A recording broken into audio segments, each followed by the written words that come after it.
Hello बच्चों, तो हम ये जो सीरीज लेके चल रहे हैं ये आपका NCERT important question and PYQ जितने भी है यहाँ पे मैं आपको सारे के सारे आपको मैं बता दूंगा, कोई दिक्कत नहीं आएगा, इससे बाहर नहीं आने वाला है। ठीक है, सीबीएसई 2024 में।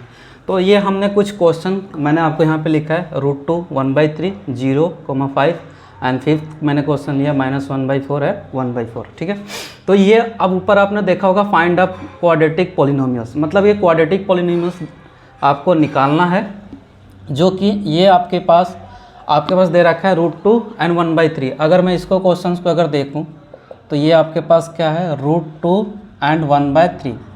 ठीक है, तो मैंने प्रीवियस उसमें क्वेश्चंस बताए थे प्रीवियस क्लासेज में कि आपका जो ये आपको मैंने बता देता हूँ कि ये जो दिया हुआ है आपके पास अल्फ़ा प्लस बीटा √2 दे रखा है, यानी कि sum of 0 and alpha into beta is equal to 1/3। भैया इसको डेसिमल मत समझ लेना, यह मल्टीप्लाई का साइन है। ठीक है, नहीं तो तुम बहुत कुछ समझते हो। अल्फ़ा इंटू बीटा 1/3 है। ठीक है, तो यहाँ पे एक स्टैंडर्ड इक्वेशंस होता है जो कि आपको पी जाना है कॉफ़ी में डाल के, x² माइनस का alpha plus beta x plus alpha into beta, इसको आप ऐसे क्रॉस वाली मल्टीप्लिकेशन डाल सकते हो, इज इक्वल टू px। आप ये इसका स्टैंडर्ड इक्वेशन है। आप ये मत बोल देना भैया px तो इधर भी लिख सकते हैं। हाँ भैया लिख सकते हो, कोई दिक्कत नहीं है। ठीक है, ये आपका स्टैंडर्ड इक्वेशन है। अब देखो अल्फ़ा प्लस बीटा क्या है √2, तो बस कुछ नहीं करना है, आपको इस इक्वेशन में ले आकर पुट कर देना है। तो यहाँ पे लिख दिया मैंने x² अल्फ़ा प्लस बीटा आपके पास √2 है, x plus alpha into beta आपके पास 1/3 है। ठीक है, ये चीज़ है। अब यहाँ से आप क्या कर सकते हो, ये आपका आ गया, बट आप क्या करोगे यहाँ से 3 को आप एलसीएम भी ले सकते हो, तो यहाँ पे 1 आ गया, दैट मीन्स कि 3x² एंड -3√x प्लस 1। अब यहाँ से आप क्या कर सकते हो 1/3 को बाहर ले सकते हो, तो 3x² माइनस 3√2x प्लस 1, ये आपके पास इक्वेशन फॉर्म बन गया। ये भी आपका आंसर सही है, ये भी आपका आंसर सही है, इसमें कोई दिक्कत नहीं है। ठीक है, अब हम सेकंड पिक करते हैं। तो ये वाले जो क्वेश्चन है आपको ये भी इम्पॉर्टेंट है। ठीक है, इसको ध्यान देना। आई थिंक आपको ये समझ आ गया होगा। ये ज़्यादा नंबर का नहीं आएगा, ओनली फॉर 1 मार्क्स का आएगा, इससे ज़्यादा कि ये क्वेश्चन नहीं बनते हैं। ठीक है, तो हम सेकंड क्वेश्चन की तरफ देखते हैं इसका। तो सेकंड क्वेश्चन में भी वही है, क्या है इसमें कि अब यहाँ पे देखो ये क्या है आपके पास alpha plus beta, alpha plus beta क्या है 0 एंड ये alpha into beta is equal to √5 है। क्या है बेटा √5 है।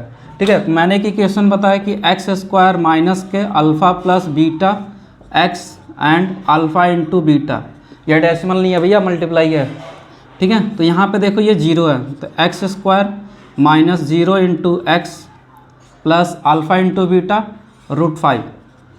ठीक है, अभी तक तो यही पढ़ते हुए आ रहे हो ना कि 0 से मल्टीप्लाई करोगे 0 आएगा पक्का। हाँ, ये पक्का यही होता है। तो x² प्लस √5। ठीक है, होप ये समझ आ गया होगा। ठीक है, अब हम ये फिफ्थ में यहाँ पे लिखा हूँ, ये चीज़ें आपको फिफ्थ कैसे करोगे आप खुद ट्राई कर सकते हो, बट मैं सोच रहा हूँ कि मैं आपको यहाँ पे सॉल्व करके दिखा दूँ। तो ये आपके पास क्या है अल्फ़ा प्लस बीटा 1/4 और ये alpha into beta is equal to 1/4।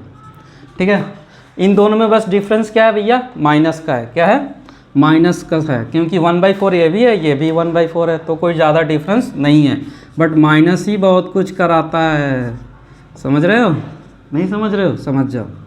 Plus alpha into beta. ठीक है, x², अभी x² अल्फ़ा प्लस बीटा -1/4। ठीक है, x plus alpha into beta आपके पास क्या है भैया 1/4 है।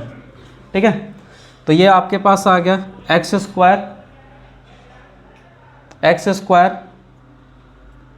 प्लस 1/4 x प्लस 1/4, ये आपके पास आ गया। डेट मीन्स कि ये आपके पास आंसर आ जाएगा। ठीक है, तो ये आपके पास नॉर्मल आपके पास ये मैंने 3 क्वेश्चंस लिया था। ये आपका क्या है, ये ज़्यादा मार्क्स का नहीं आता है, ओनली फॉर 1 मार्क्स का आता है, बट ये आता ज़रूर है। ठीक है, एनसीईआरटी का ये क्वेश्चंस आपको चाहे आप स्टैंडर्ड ले रखे हो या बेसिक ले रखे हो, ये क्वेश्चंस आपको आना ही आना है। ठीक है। अगर मैं नॉर्मली अगर इसको छोड़कर अगर मैं दूसरा पिक कर लूँ, अब इसे सपोज करो रूट में ले लेता हूँ, ठीक है। अगर कुछ क्वेश्चन मैंने रूट में ले लेता हूँ, जैसे मान लो कि मैंने रूट का ले लिया, रूट में ले लिया 3, मैंने यहाँ पे लिख लिया, चलो मान लो लिख लिया मैंने कि अल्फ़ा प्लस बीटा मैंने ले लिया √3 एंड अल्फ़ा इंटू बीटा 2√2 ले लिया। तो इसका मतलब ये थोड़ी है कि ये नहीं होगा, होगा। तो अब आप इसको कैसे लिखोगे, x² alpha plus beta x plus alpha into beta, ये आपके पास इक्वेशन है। मैंने अल्फ़ा प्लस बीटा क्या लिया है, √3, तो बस यहाँ पे √3 पुट कर दो। तो इतना आपको सोचने की ज़रूरत नहीं है, ठीक है। तो ये आपके पास आ जाएगा, ठीक है। तो ये कोई सा भी पिक कर सकते हो आप। यहाँ पे आप मान लो कि अगर आप अल्फ़ा प्लस बीटा अगर नॉर्मल अगर डिजिट ले लेते हो 5 ले लिया, और यहाँ पे आप अगर सपोज करो कि अल्फ़ा इंटू बीटा आप मान लो कि 3√3 ले लिया, तो कोई दिक्कत नहीं है। अब वैसे भी कर सकते हो, तो x² minus alpha plus beta, बार बार इक्वेशन लिखने की ज़रूरत नहीं है, 5 है तो यहाँ पे 5 लिख लो, x अल्फ़ा इंटू बीटा 3√3, क्या 3√3। तो ये आपके पास स्टैंडर्ड इक्वेशन हो गया। तो आपको बस इसी में आपके बस 1 मार्क्स का इससे क्वेश्चन आएगा, इससे ज़्यादा नहीं आएगा। फिर मैं आपको अभी इसी टर्म्स में मैं आपको अल्फ़ा और बीटा बताता हूँ। तो अब ये तो आपका एनसीईआरटी में ही जो क्वेश्चन था, ये आपका नॉर्मल ये आता ही आता है।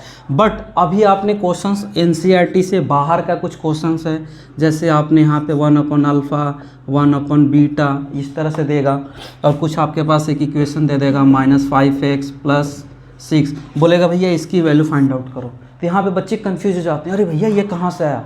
तो कंफ्यूज नहीं होना है, सबको आपको यहीं पे बताया जाएगा। जैसे बीटा हो गया, बीटा/अल्फ़ा, अल्फ़ा/बीटा, ये कैसे सॉल्व करना है, ये इक्वेशन दे देगा आपके पास, और ये क्वेश्चन पूछ देता है फाइंड करने के लिए। तो ये आपको अभी नेक्स्ट क्लास में मैं आपको बताता हूँ। All the best.